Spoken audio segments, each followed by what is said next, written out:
Fire and air, earth and water were once considered the four elemental substances of our world. Among the ancients, only the blacksmith worked all four. His forge held the fire and his bellows controlled the air. His material, the black metal, was part of the earth, and water was essential to cool his heated iron and temper his red-hot steel.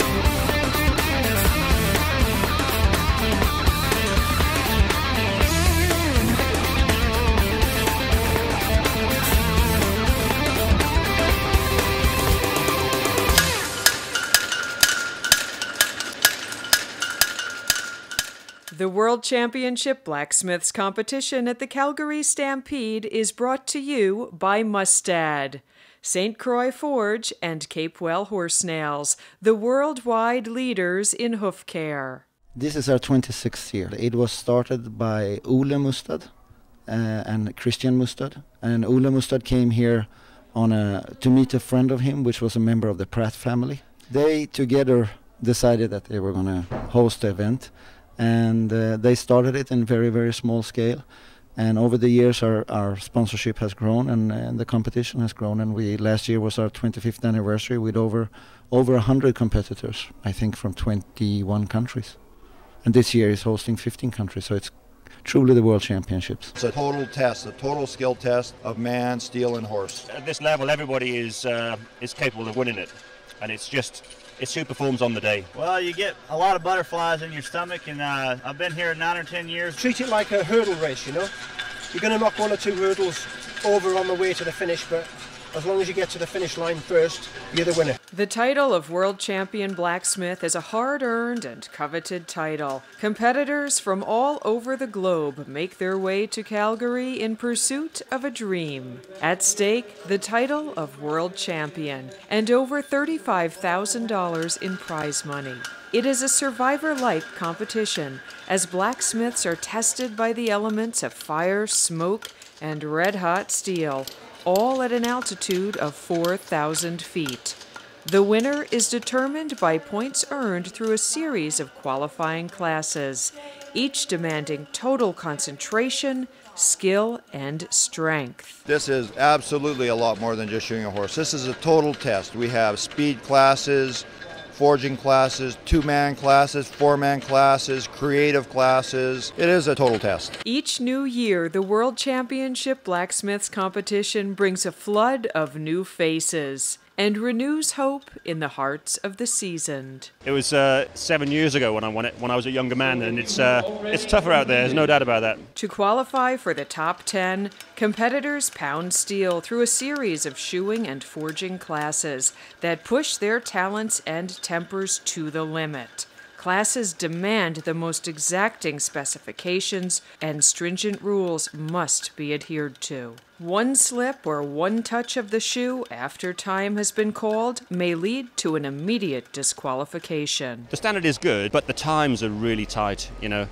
To make those sorts of shoes in the times that they give you to make it is just, it's almost impossible to make nice shoes. 5, 4, 3, 2, 1, stop. Day 1 of the competition gets underway with classes 20 shoe a foot and 30 make a toe cap shoe. Precision time management is a critical tool in this heat, as competitors must manage 2 shoes in the fire and shoe a live horse within a 55-minute time limit. The last sort of 4 weeks before you come out here, you're very conscious about your fitness levels, because it is hard work out there, and also coming to 4,000 feet is not easy either. After a short break, blacksmiths are back at their anvils and forging classes 40 and 50, which require competitors to forge a lateral extension bar shoe and the heavy hind draft shoe in just 45 minutes. On day 2, the time limits tighten, and the shoes are more sophisticated. Competitors start the day at 7:30 a.m. with classes 60 and 70, simultaneously forging a hard-to-handle lateral extension G-bar shoe and the deceptively simple toe weight. Exhausted from 3 heats, competitors now have a chance to regain some strength by sharing the anvil in a spectator favorite, 2-man team forging. Blacksmiths work hand in hand to create 2 roadster shoes in just 40 minutes. This is class number 80. This is a 2-man team forging competition. Forging describes the process of where blacksmiths and farriers take a forge, the big things in the back with the flame coming out of them. That's a coke or coal-fired forge. Day 2 concludes with a highlight of the Calgary Stampede, 4-man team draft horse shoeing, known to competitors as Class 110. Like the name, teams consist of 4 members who work together in a relay fashion to shoe a massive 1-ton-plus draft horse in a mere 2.5 hours. It's big, it's fun, and it's colorful to spectators. It's exhausting to blacksmiths, who are often under hoof late into the night. So our group 2 has a minute and a half, 90 seconds to go. This is quite a tradition. This is a very important aspect of the whole competition within that competition. You may not win world champion, but if you can go home and say you were on the world champion draft horse shoeing team, that's worth a lot of bragging rights. Day 3 is unforgiving as competitors are weary from working late and battle soreness from the days before. Class 90, speed forging, puts the mental strength and dexterity of tired bodies to the test.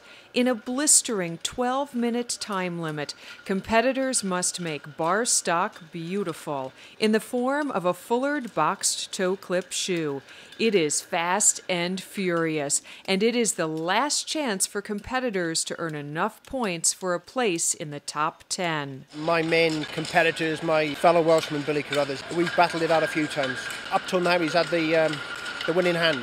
The afternoon of Day 3 proves a delight for spectators as the art of the blacksmith is showcased in a $5,000 creative forging class. It is the place where art meets metal, and the audience casts their votes for the most popular creation made before their very eyes. Later that same night, spectators have a chance to meet the blacksmith artists and take home a one-of-a-kind piece. 5,000, 49 now 5,000, 5,000 now 5,100, a 5,000 now 51, a 5,000 but an out of 51, but an out of 51, but an out of 51, a 5's here going to be now to 51, but an out of 51, but an out of 51, 5,000, 5,100, 5 now 51. Buyer number 28 at $5,000. Thank you very, very much. On the night of the metal art auction, those bidding for a place in the top 10 will know if they have succeeded or not. All class points are tabulated and the berths announced. Our semifinal. Gonna get a good sleep tonight. Get ready for tomorrow morning. From Colorado with 25. The final day, dreams of victory have reinvigorated tired bodies. The world's best will ready themselves to go hammer to anvil, shoe to foot, in the ultimate challenge to determine who is the very best blacksmith on the planet. The competitors at Calgary are both new and seasoned. The field places the strength of youth versus the savvy of experience. Among this year's top competitors, the young and super talented Englishman, Stephen Bean. This is only my second visit here, and last time I came I was 4th. The most decorated in this year's field is 4-time world champion Billy Crothers. The more I practice, the luckier I get. America's Jim Quick is among the top contenders for a prize at Calgary this year. He is the 2005 U.S. national champion. I think the competition is the absolute very best place to come and learn. You can stay home and shoe horses by yourself or with a few of your friends and The two or three of you might think you're all doing very well, but you come to a competition and you see some of the work done by other people from across the other side of the world, and you realize how much better your work could be every day. And I think when you're preparing for a competition, that's in your mind when you're shoeing horses at home, and you instinctively start to do better work at home. For 16 years, Welshman James Blurton has crossed the ocean, but the title has eluded him. A little bit of, as I say, deja vu from 1996 when he won and I was second. I'm going to try and reverse that this time. New Zealand's Pat Schimanski tasted victory in 2001 as Rookie of the Year. This year, he made the trek to Calgary with fellow countrymen and president of the New Zealand Farriers Association, James Bryant. The U.S. contingent includes all-stars Billy Reed, Yukon John McNerney, Sam Gooding, and Billy Poor. I'm pretty fortunate. I'm one of the spoiled brats of this industry. My dad is Jim Poor, and he's been a reserve world champion up here a couple of years, and he makes a lot of the farrier tools that we use. Canada's own native team includes 2004 Canadian champion Nathan Powell and 1996 World Forging champion and previous judge of the World Championship Blacksmiths competition, James Findler. You've judged this competition in the past. Does that give you a competitive edge? Somewhat. You know, it lets you know basically how the whole thing's going to be judged, and I think that's a bit of an advantage. Having said that, I've come back a couple times since judging and haven't made the cut. The Emerald Isle is well represented by proven top 10 finisher Paul Duddy and teammate William O'Shaughnessy. All in all, 15 countries that span the globe have sent their best to Calgary, all in the hope of bringing home a world title and laying claim to producing the world's #1 blacksmith. I usually get up around 4 in the morning and practice for 3 or 4 hours while it's still cool, and then have a shower and head off to work and shoe horses the rest of the day. The World Championship Blacksmiths competition is often referred to as the Olympics of blacksmithing. As the competitors ready themselves, stewards prepare the blacksmithing units or workstations. This ensures a level playing field. Each competitor is supplied with the same equipment: a 200-pound anvil, a coke forge and coke, freestanding vise and footstand, water bucket, and fire tools consisting of a shovel and poker. Competitors may use hand tools only. No mechanical equipment of any kind is allowed, and no bottom tools are allowed. This means nothing is allowed between the shoe and the anvil. It is pure human talent and skill that wins at Calgary. Like everything in Calgary, the horses are big and beautiful. They are specially selected, evaluated, and trimmed 2 months prior to the competition and re-evaluated once again just before they enter the big top by judges and stewards. Who gets what horse? Well, competitors draw horses from a group of names in a hat. And if a competitor doesn't like his draw? I've been to a lot of competitions over the years, and usually if you refuse that horse and go to another horse, the next one's worse. Well, you work with what you've got, or you call in these guys. Meet the judges, Dave Duckett and Gerard Laverty. Combined over 70 years of experience, both winning competitors and truly ambassadors of the trade. We have 2 very good judges this year. Dave Duckett is kind of like our icon of blacksmithing, and he's been world champion here before, and he knows a good job when he sees it. These are the best in the world, and it's a privilege to come and be a judge to try and judge their work, and it's a hell of a job to judge it. These are the gladiators of our craft. These men are skilled craftsmen, and it's very hard to distinguish one from the other. Dave Duckett's career spans over 4 decades. He is a major prize winner and the only farrier to have ever captured the titles of British, International, European, and World Horseshoeing Champion. His victories include 2 World Championship titles right here at Calgary in 1982 and 1987. When I look back now, I think the best time for competition and competitors was around 1970. Boy, oh boy. Girl, oh girl, I'm sorry. It was phenomenal. Bob Marshall, Tom Allison, Colin Smith, Tom Williams. These are names that you could... Unbelievable work. Reminiscing, I can remember when it was at the Three County Show in Malvern in England, when the judge, Bill Watts, was on his hands and knees measuring the height of the inside nail on the sides of the clinch on my horse, and going to Bob Marshall's horse and measuring the height of the nail. And when we're getting down to these fine details, right, the work was fine. And between myself and Bob Marshall, it was very close, many, many times. Duckett's success in the competition arena and his involvement in the day-to-day care of horses' hooves have brought him around the world. He is a much sought-after lecturer and clinician.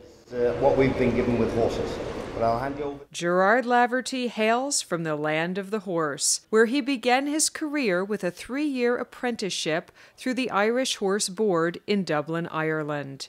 He is a certified journeyman farrier, an international competitor, and now a university educator in the art and science of the farrier based in British Columbia. I've hand-forged all my shoes since '82.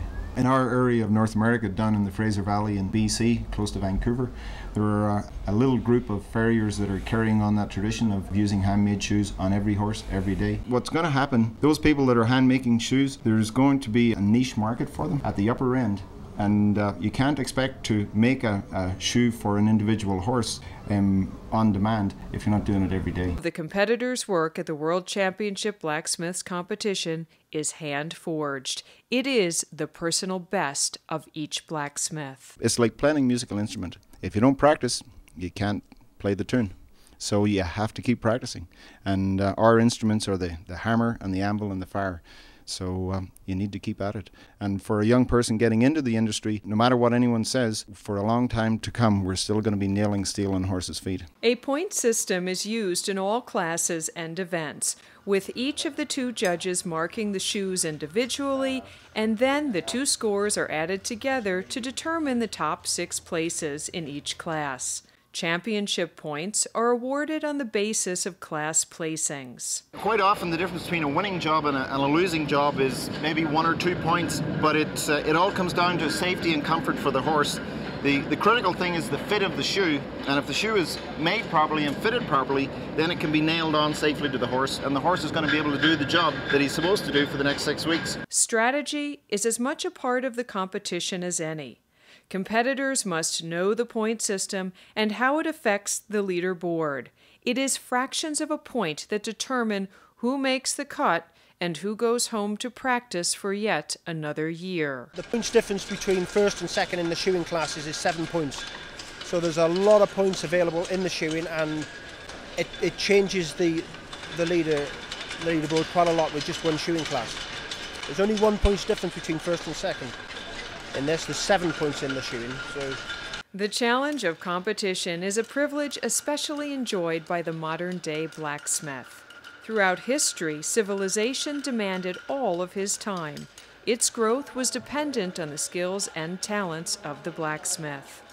At one time in America, no village could exist without a working blacksmith.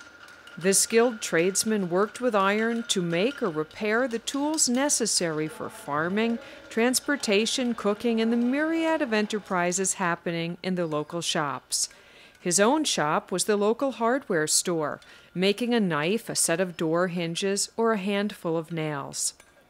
He served as the local repairman, fixing log chains and axes, and putting rims on wagon wheels. Blacksmithing became an umbrella for several specialties. Armorers made suits of armor for men at war. Bladesmiths made knives and swords. Locksmiths made homes and shops secure. Gunsmiths made gun barrels and triggers. And the smithy who shod horses was known as the farrier. To be a farrier in its true sense of the word and meaning, he has to be well-rounded with his education, anatomy, physiology, biomechanics, plus he has to go to the anvil and forge any particular shoe or any shoe for pathology or its anatomy or anything to that horse. So he's well-rounded. Yeah, that's the farrier. The blacksmiths competing for the world title are responsible for shoeing many of the world's champion horses. The heat is on under the big top at the legendary Calgary Stampede as the 26th annual World Championship Blacksmiths competition gets underway. I'm Susan Kane, and I'll be your host, joined by co-host Andrew Ellsbury, a certified journeyman farrier and team draft competitor, along with veteran announcer Don Gustafson. Sit back, relax, and enjoy the battle of the world's best blacksmiths as they vie for the coveted title of world champion.